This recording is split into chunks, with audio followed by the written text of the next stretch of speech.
Hello mga Katden fans po dyan. Bago ko po umpisa ng aking content, gusto ko lang po magpasalamat sa mga sumusuporta sa akin, sa mga nanonood po, sa mga subscribers ko din po. Maraming salamat po. Isang malaking tulong na po yan para sa akin.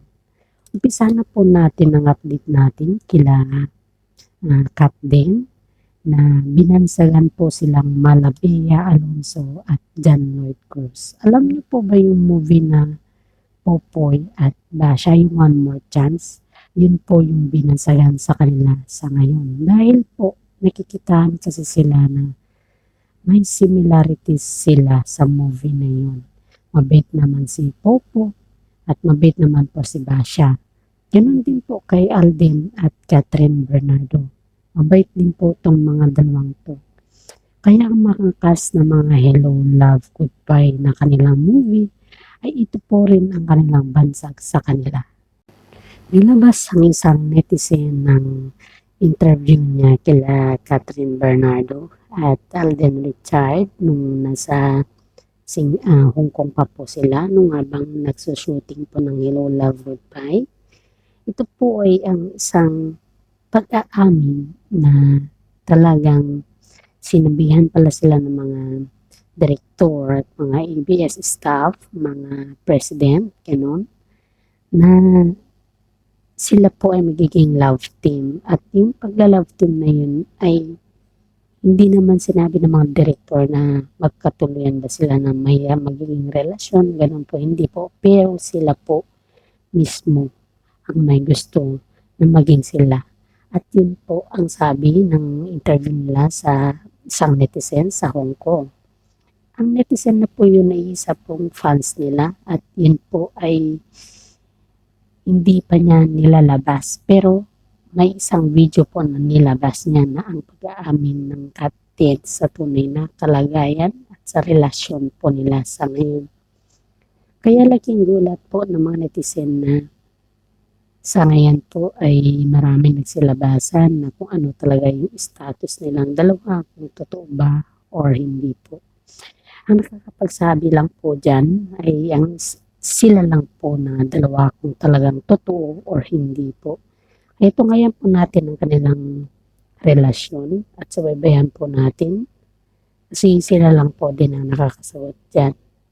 Ayon po sa aking legit na source, ang Katden sa ngayon ay pumunta na sa Canada at flight po nila kagabi.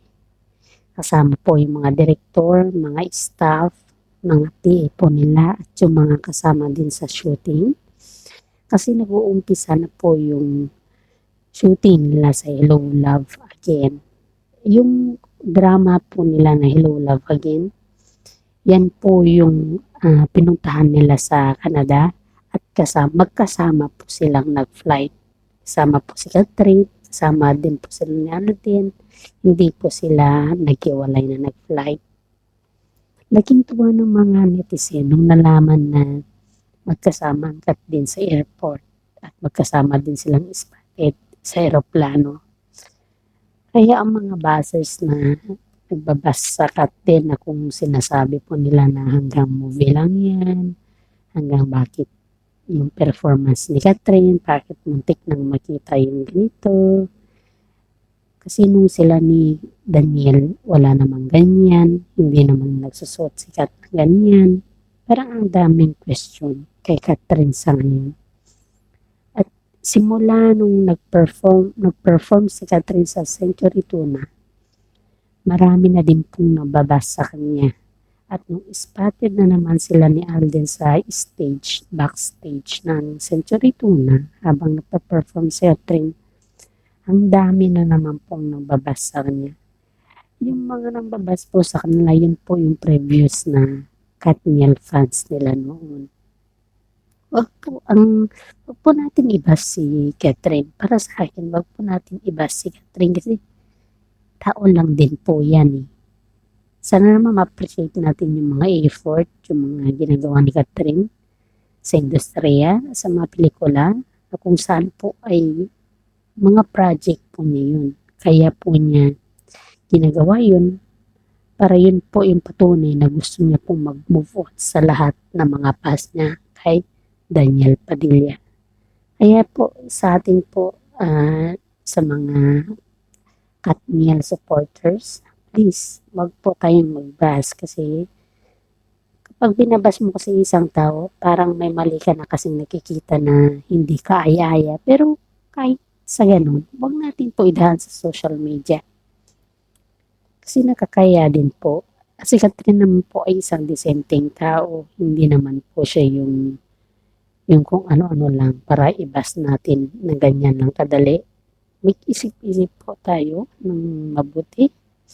Kasi ang pagbabas sa social media po ay nakakasira din po yan ng isang reputasyon.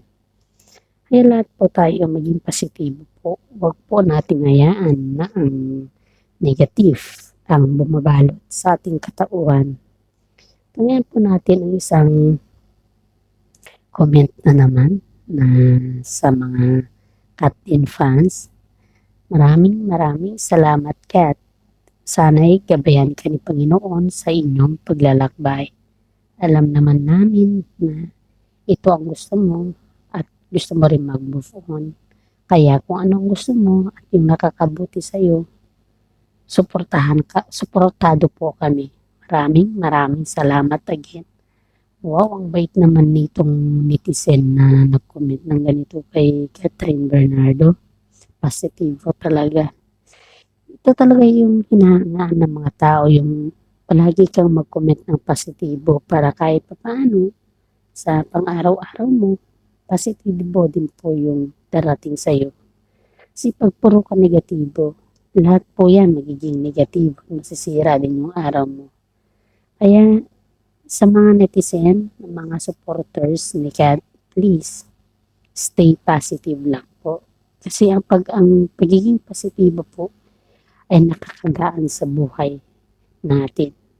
Ito naman po, tunghayan po natin yung mga pangalawang nagkomenta naman. Huwag na natin pabanggitin yung mga tao kung sino pong nagkomenta para sa ganun naman po, hindi naman po natin matitrace. Hala, ano bang nangyari kay Kat? Bakit ganyan na? Muntik nang makita. Yung sinasabi po nito na yung nag-perform si Catherine na muntik daw, hindi nila alam na yung ginamit ni Catherine doon na stocking is sobrang kapal. At saka wala naman silang masasabi kasi alangan naman na gagawin ni Catherine yun kung alam niya naman na masisilipan siya, di ba? Medyo na masyado naman telescope yung mga mata ng mga netizen paminsan-minsan pagdating sa mga ganyan na bagay kay Kat. Alam naman natin na respetado si Catherine at very professional siyang gumalaw. Yung performance ni Catherine sa Century 2 ay lahat tayo na siya kasi kaya palang gawin ni Catherine yung gano'n na performance. Kaya rin pala niya maging bibong-bibo, di ba?